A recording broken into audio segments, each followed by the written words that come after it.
Well, hello. How are you today? Well, I'm doing just great.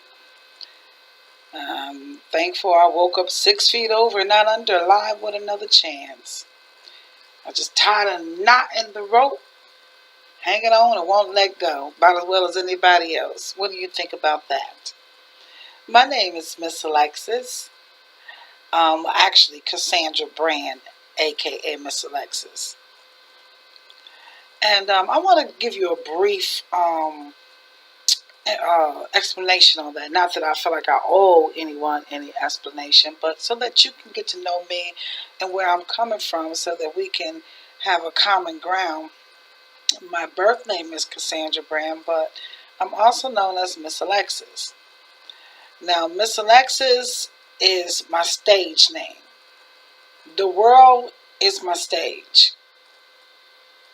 The world, once I leave my door, I have become Miss Alexis.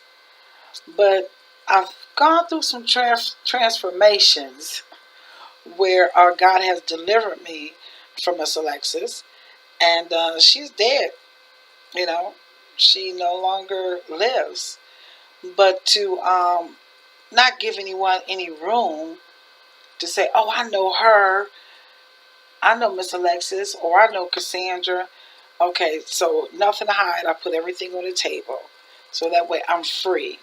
You know, it's like Nipsey Hussle versus, I cannot pronounce his birth name, but he was who he was and who he became, and then he transformed back to his purpose.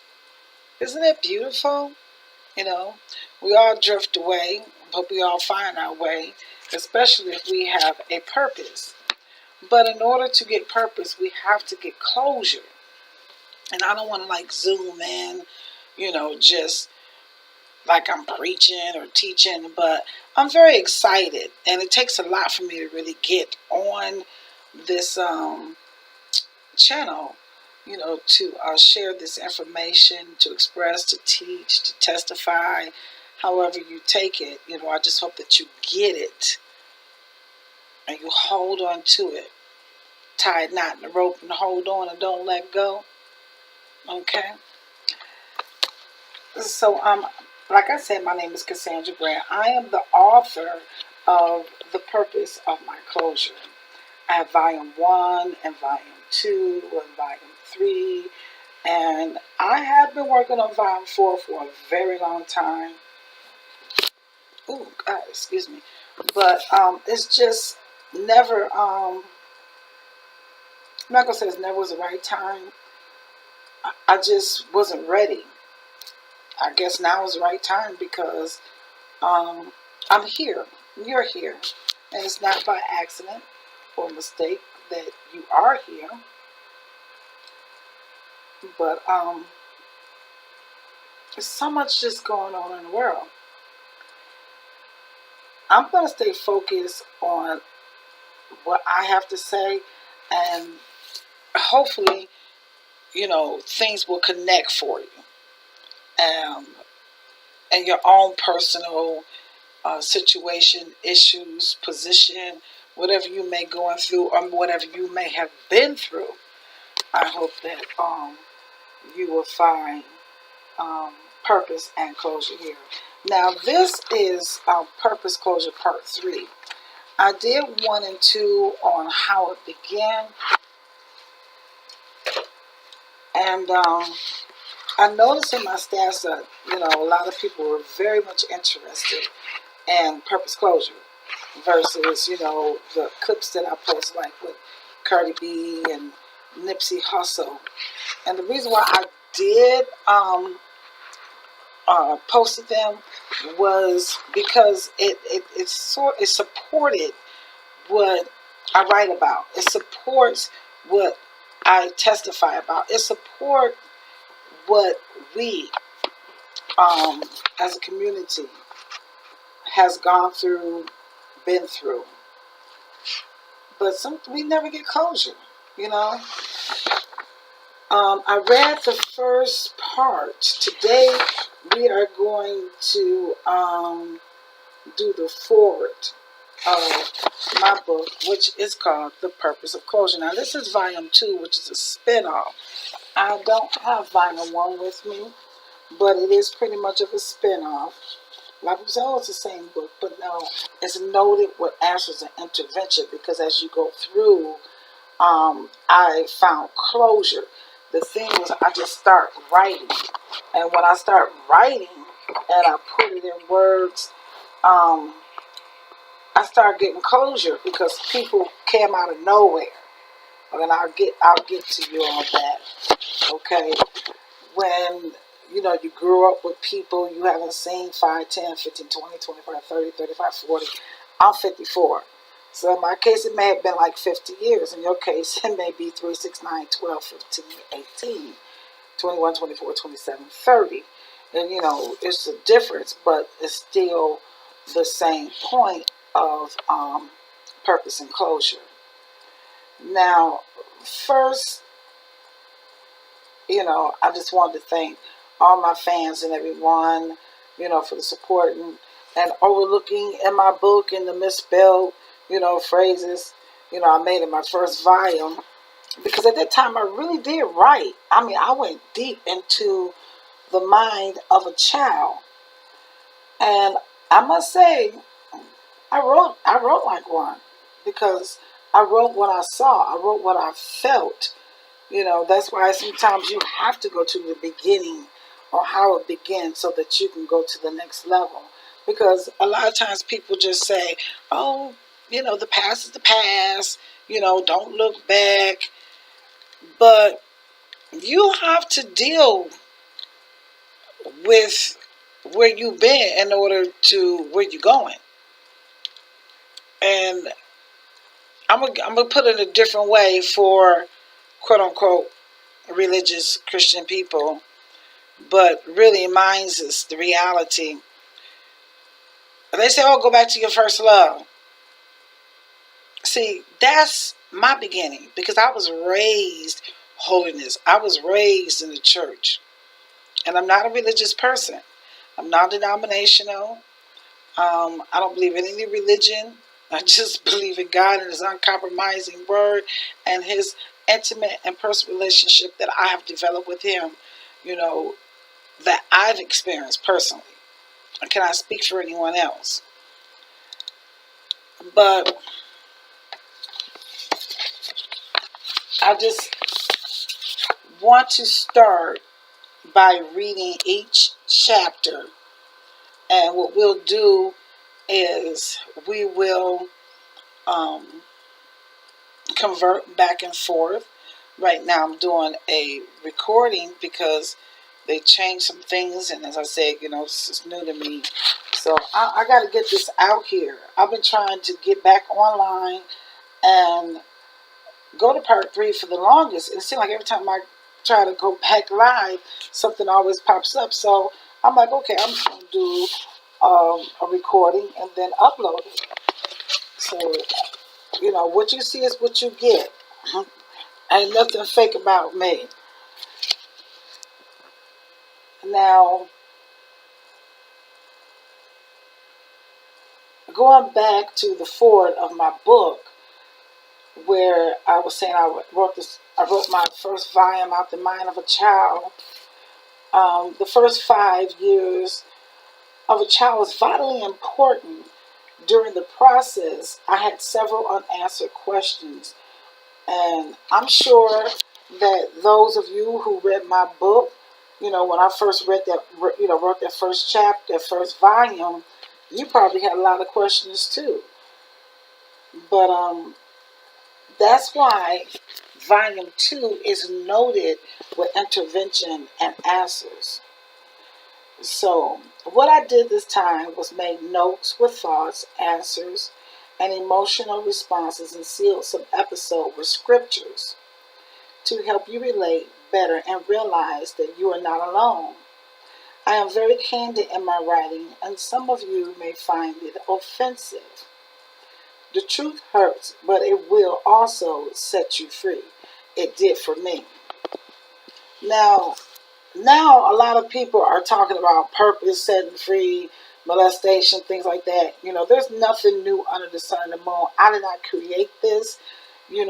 This is just something that's been going on, and now it's just really being addressed, you know, in society publicly, because we are taught to just shh, put on the cover, push on the red cover, don't say nothing, don't tell nobody.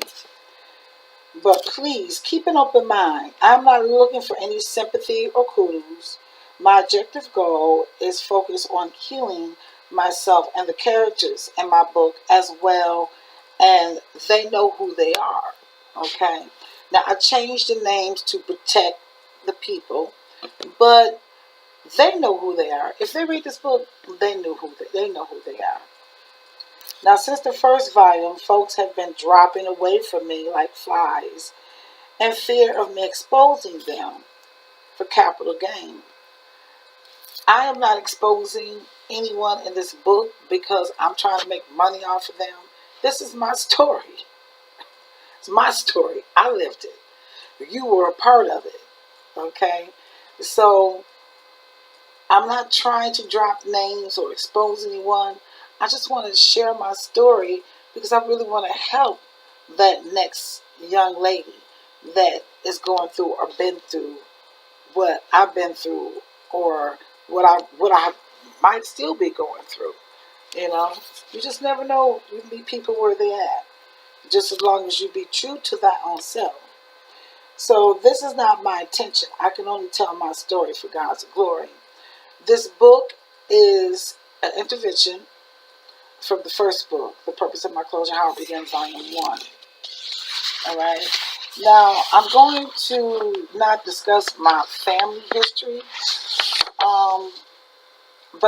as far as reading the entire thing, but I will share with you. Okay, I was born in Buffalo, New York, and during the time when I was a young lady, when I was a little girl, I was born on the east side of Buffalo, and my parents were young. They were from Alabama, and they migrated to Buffalo, New York. And the neighborhood where I lived in was being bought out from middle-class black people, and it was actually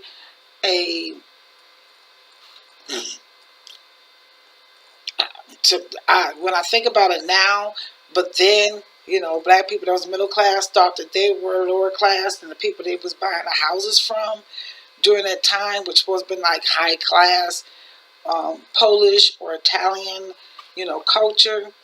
But now, it's crazy. It's not whether you're black or white or Italian. It's just the diversity and the reciprocation of who owns the land. Because at that time, my parents bought their house for $10,000. Yes, $10,000. My parents bought their house on the east side of Buffalo, and their mortgage payment was $75. Can you imagine? And we had 1, 2, 3 bedrooms, and downstairs was a living room, dining room, kitchen. We had a washroom and a basement. There was only 1 bathroom. That was the downside about it. And upstairs, even though it was 2 bedrooms, we had like a little TV room, playroom for just ourselves, my sister and I.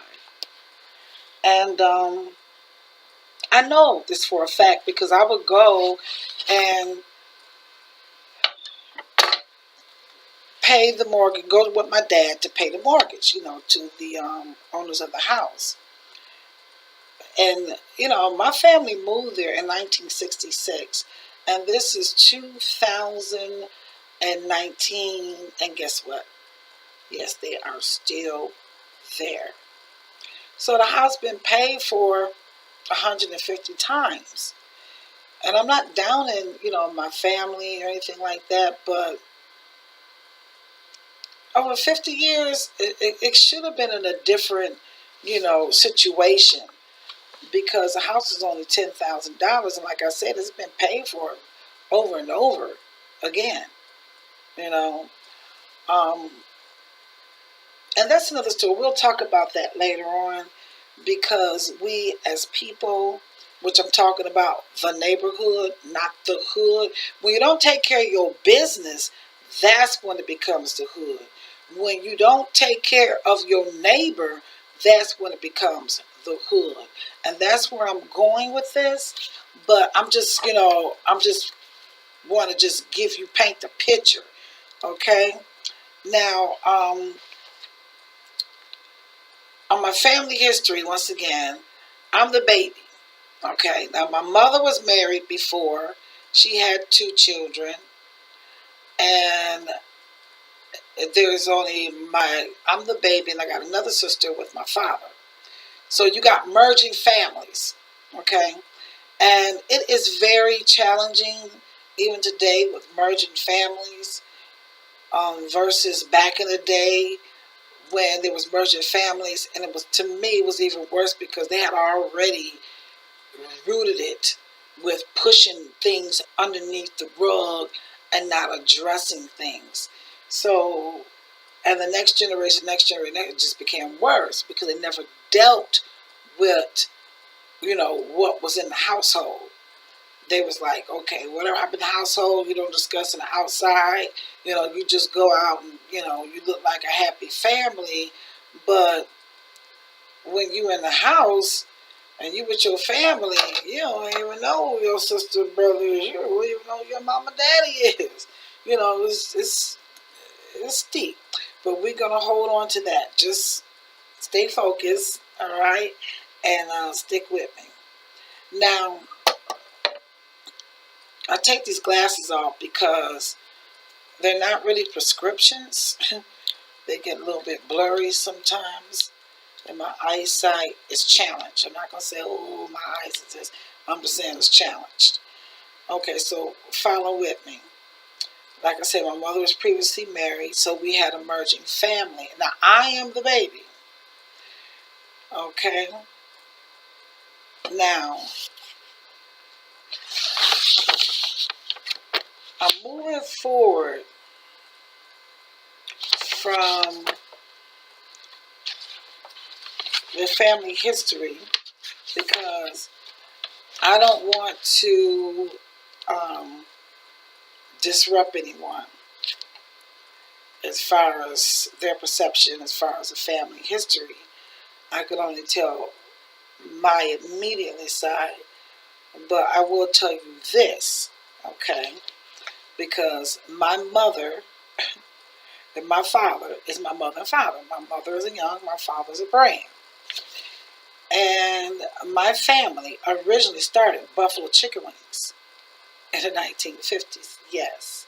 Okay, so while I'm sitting here looking like this, living like this, because, like I say, I'm the baby. All right? I wasn't the one that created it. I wasn't the one that started selling the chicken wings. I don't even want to tell that story, but you can look up on my Facebook page, take you to like my fan page, and it'll give you a little history. My uncle was John Young, and my mother is a Young. They migrated from Alabama, and they came and they started selling the chicken wings. And my father, Stanley Brand, is the one who started selling the mumbo sauce, putting the sauce on the chicken wings. Because Italians do not eat chicken. They eat pasta. But the person who started putting the hot sauce and mixed with on the chicken wings was friends with my uncle, which that's somebody else's story to tell.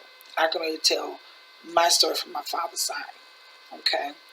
And my father did start putting the mumbo sauce on the chicken wings. I'll just leave it as that. If you want any more information, any questions, you can Google it. You want to confirm it. You want to talk to me, any FAQs, you can inbox me. You could email me. You can check me on my website or just Google it and then, bring it to my attention. But as far as the neighbors, okay, now this is June 1966. I was born in 65, so I was only 1 year old. We moved on this street on the east side of Buffalo, New York. Previously moved from the other side of the street. I'm not giving out the streets, okay? But which was considered the projects in Buffalo. I was only 1 year old when we moved to our new home. It was, like I said, it was an old Polish neighborhood, and that was being bought out by first-class black families. I was raised around Polacks and Italians. My parents, like I said, paid $10,000 for their home and paid $75 a month for mortgage. I remember the sellers of the house, and I did mention their names in my books, but I won't mention it here on live, on YouTube. My dad would take me with him every first of the month to their home to pay the mortgage. My dad moved to give us a better atmosphere and quality of life he so desired for himself before he had a family in Buffalo, because my father came from Alabama. Then he met my mom. My mom came from Alabama. They met each other. She was 21, he was 20. But she came from Stockton, and he came from Bessemer. So, but they met in Buffalo, New York. And he never gave up on his dream. I got that from my father. Never give up on your dream. I don't care how old, what it looks like. Never, ever, never, ever, never, ever, never, ever give up on your dream.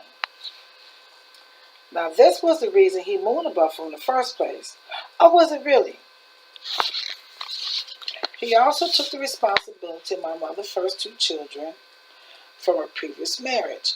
Like I said, she was married before and she had 2 children.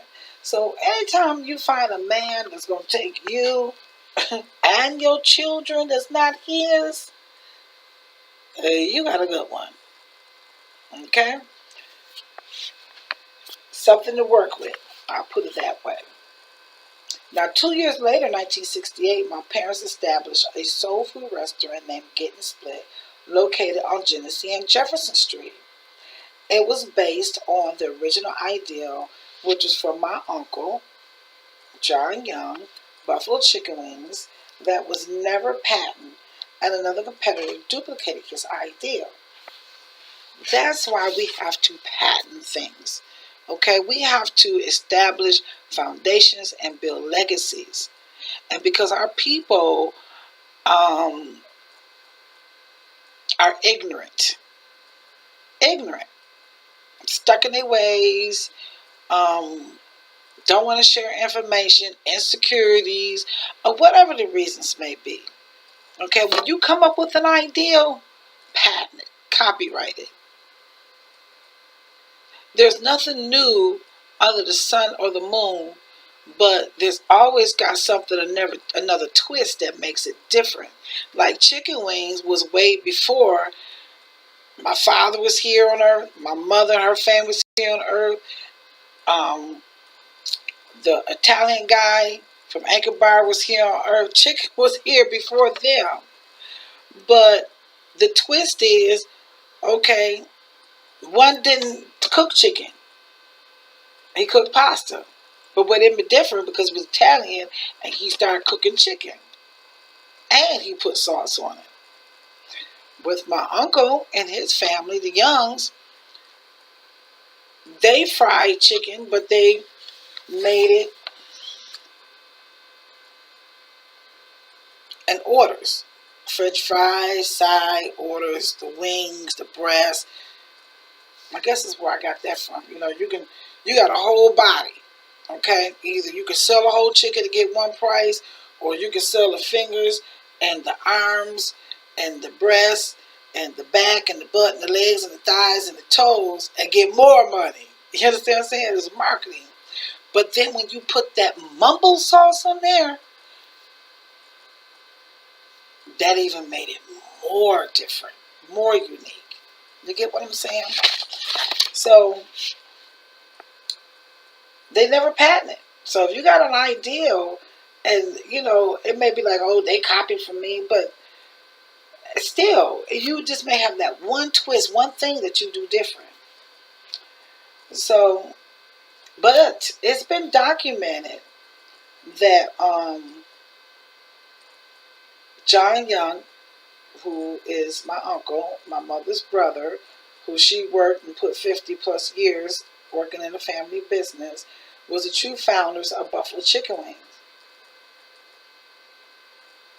They had inauguration in his honor in Buffalo, New York in August 2013. But when my parents opened this restaurant, they were on their way, to the Black American dream.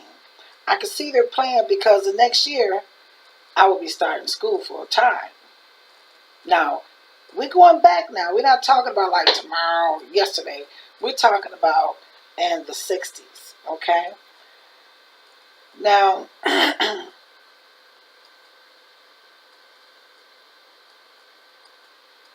was only 3, but I can remember all the neighbors we had on the block. Now, see, in Buffalo, New York, we don't start school like in the South. Age 5, 6, 7 before you in kindergarten. We're in kindergarten at age 4. You're already like in preschool age 2 and 3. So you prepare for school, and geographically speaking, I mean, it's a culture shock. A 12, 10 hours difference is a culture shock. So I couldn't imagine from America to Africa, or to Australia, or to Greece, or to Rome, or to Russia, as far as a culture shock, geographically speaking. But we're going to talk about that too, because America try to keep us blind. They try to keep us oppressed. Okay. And I really didn't learn this until I got older. And I will be talking about this further and further. But today we're going to talk about the neighborhood. Not the hood, but the neighborhood. Now, on the street that we lived on, we had a block club in the 60s. Yes, we did. We had a block club. We had a president. And I don't want to throw the names or the street, and everyone owned their homes. Everyone had good jobs. Dad was working at Chevrolet plant before he started, before he opened up his restaurant. And the family that lived across the street from us, they owned the whole block. They had monopoly going on in the 60s. Yes, a black family. Monopoly. 1, 2, 3, 4, 5 houses on the block, on the same street, all lined up. Black people. So Nipsey Hussle, like I say, ain't nothing new under the sun of the moon. And you know what? Up to this very day, they still on the street. And still own their homes. So if you talk about a legacy, it may not have been worth $200 million, but to the capacity of them, it's worth $200 million. And to me as well, because it takes some very good, responsible, people with high integrity and being responsible to be able to maintain that for 60, 70, 30, 40, 50, 60, 70, 80, 90, 2000. Wait a minute. Okay, let's say 60s, 70s, 80s, 90s. Okay. 50 years of ownership. You've never seen a notice on their door. Okay? So I'm not going to tell their business. We're just talking about the neighborhood, how neighbors are building your foundation, standing strong in your community. All right? And we had leading families. They weren't the only ones. We had another family that lived in a 3-family house. and she had plenty of children. Had another family. 1, 2, 3, 4, 5, 6, about 8 other homeowners on that block. Okay, which now is probably about 10 houses on the block, and everybody dead. But it was just keeping the foundation, you know. And I don't want to get into detail because I don't want to, spill no milk. I guess y'all say tea. But in those days, our neighbors, they were more together. Like at nighttime, you better be on your own porch. And if you get off your porch and you want to go next door across the street, you better go ask your parents, can you go? Okay? That's how our neighbors was. And sometimes if the parents was at work or they wasn't at home, what we did, we just hollered from across the street. Or we just talked from next door. We did not leave the porch. Okay? Because you never know when the parents was going to pop up. Like with my dad, everybody knew when Mr. Brand was coming because you could hear his car turning from the corner. And everybody was like, oh, here comes Mr. Brand. So it's respect in the neighborhood. You understand what I'm saying? And boundaries. See, people don't have no boundaries. They talk to your mama any kind of way. Your mama talk to your friends any kind of way. Your daddy don't have no respect because he trying to be with your mama next door. And the mama ain't got no respect because she a single parent. She just trying to get her bills paid to keep the food and take care of her kids. But you know what? In our days, if one didn't have anything, it was not a problem. You got some sugar? You got a cup of sugar? It wasn't begging. It wasn't being poor. It wasn't like something's wrong with you. It was, oh yeah, it's either yes, I got a cup of sugar, I have a cup and a half, or I got 2 cups here. Or it was, no, I don't have a cup, but I got a half a cup. You understand what I'm saying? Now, I don't know. I have no understanding. I really don't. And we'll talk about that later too, because I really just want to get through about, our neighbors. And the reason why I'm so adamant about neighbors is because I'm 54. Well, I'll be 54. And my parents been on the same street in the same house with the same number since 1966. Go across the street, 1, 2, 3, 1, 2 houses, same people. The other house, people have died out. Next door, people have died out. Next door, people have died out. Across the street, next door, people have died out. But there's still a foundation there. There's still a foundation there.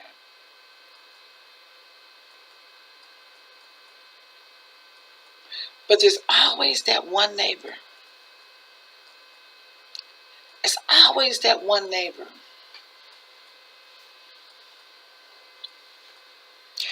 And I will never forget him. He lived down the street. He was a homeowner.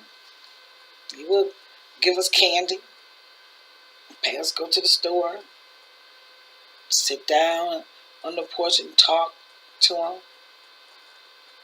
When parents was gone, go in the house, give us a little meal because, the neighborhood start getting too complacent.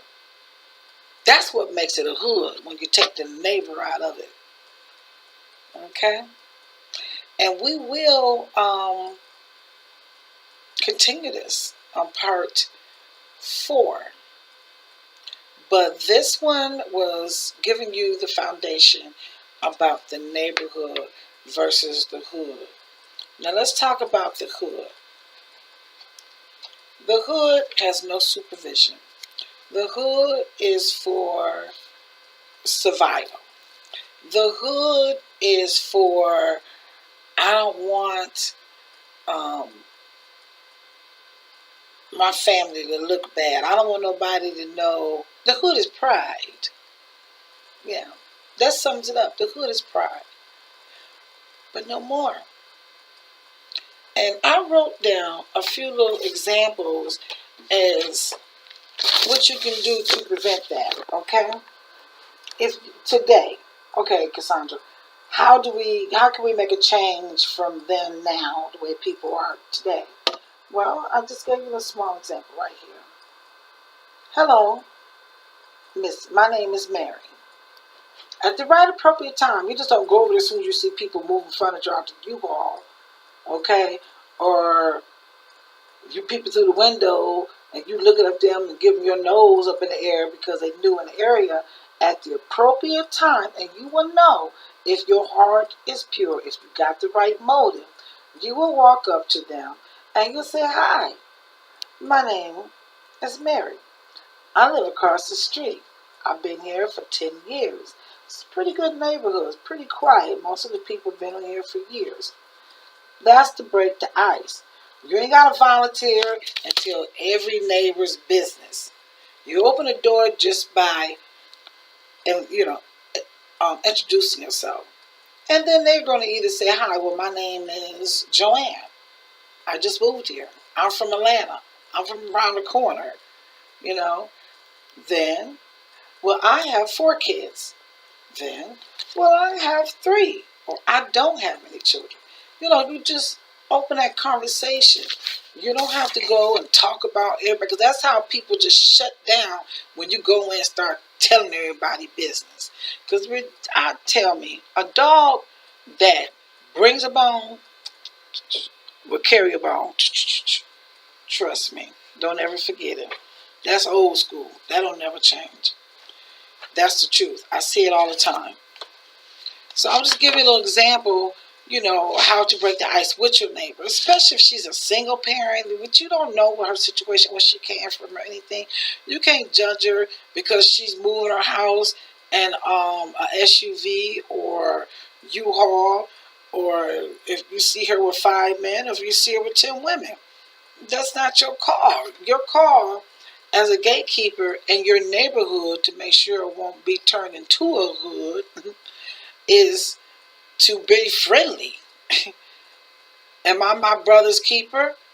Yes, I am. Wouldn't you want someone to keep you and watch your back and your children's back? I wish somebody would have watched my back when I was a child, because I would have never been molested at age 5 in my neighborhood. But we're going to talk about that later. Okay? So, we talked about the neighborhood, gave you a brief introduction about, my family history, and that was Purpose Closure Part 2. What closure did I get out of, going back writing about my neighborhood? The closure was I found and I learned about commitment, integrity, unity, foundation, being stable. You got some people move here, there, here, there, here, there, here, there. They don't know if they're black, they're white, they're Indian. They don't know if they're northern, southern, Australian, African, because, people don't have no stability. Okay? Children need stability. You, I, we need stability. We don't have to get stuck on stupid, but we need stability. My mother used to always tell me, you need to build a foundation. Because I used to move around all the time. I didn't know what she was talking about. I just moved what was the best move to make a move at that time. Not thinking about the future. But we'll get into that later too. Okay? But, and my purpose is to reach back. To reach back to my friends I grew up with, that still live there, that looked out for my parents while I was running around the world doing what I was doing, and to share information, motivate, encourage, because sometimes people get so complacent and they just stuck, 10, 20, 30, 40, 50, 60 years, and They've been the gatekeepers for so long.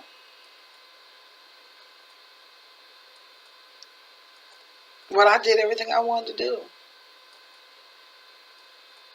But what I did learn how was to manage. Manage being in one state and still managing home where I came from.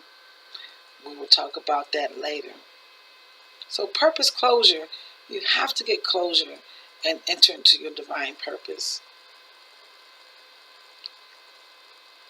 I love my neighborhood. I love my neighbors. I love you. I miss the basics because I'm a mother of 4 children myself. I have a daughter 36, 35, a son 28, daughter 21, and 2 grandchildren. They'll be 18 and 11. So we don't die, we multiply. So as we multiply and we grow, we have to be able to not manage, because as your children grow, you can't manage their lives, but manage your life so that you can be there for them to help them grow, to usher them into their purpose, to help them get their closure. Because a lot of times kids don't understand what, when, why, and how when they were younger, like I didn't with my parents. I had to actually go back and ask some questions. So purpose, closure and purpose is very important. I can give you 110 examples right off the top of my head. But until then, until we get back and finish this discussion, I want to let you know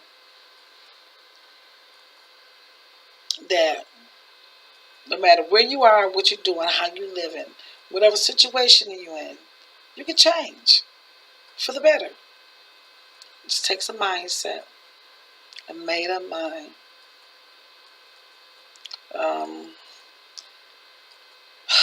I don't want to be controversial because I'm not a religious person, but like I said, I do believe in God.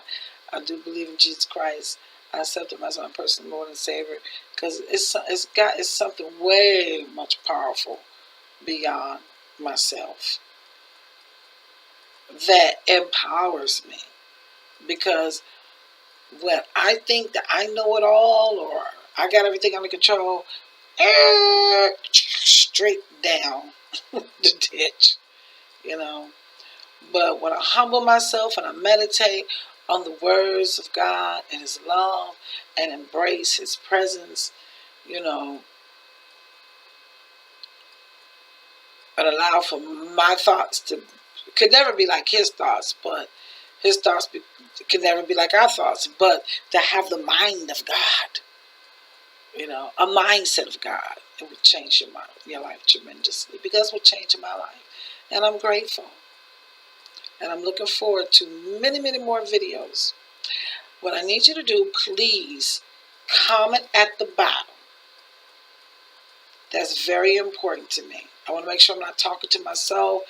I've reached someone, whether if it's good, bad, or ugly. I want to hear what you have to say. Okay? I don't take anything personal. Please just subscribe so that you can get notifications, because I'm going to start doing this on a daily basis at a certain time.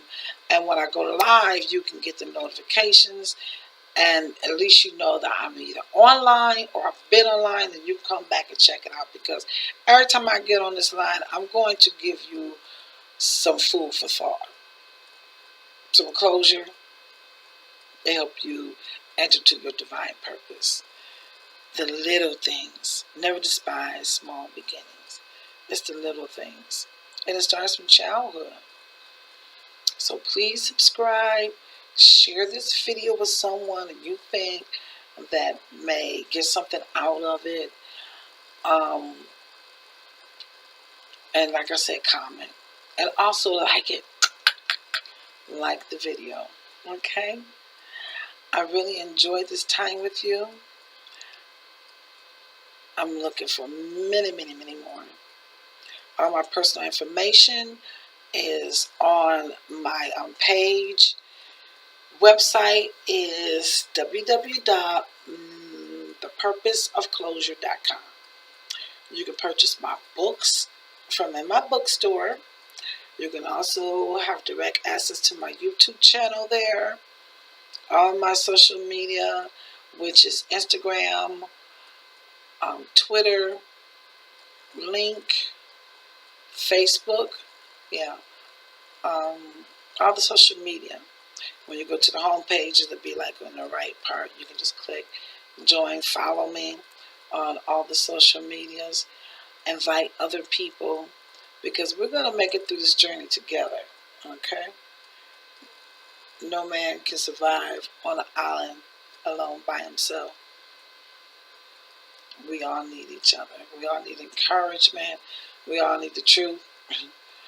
Um, we all need to share information. So once again, I'll be looking forward to hearing and seeing and talking and chatting with you soon.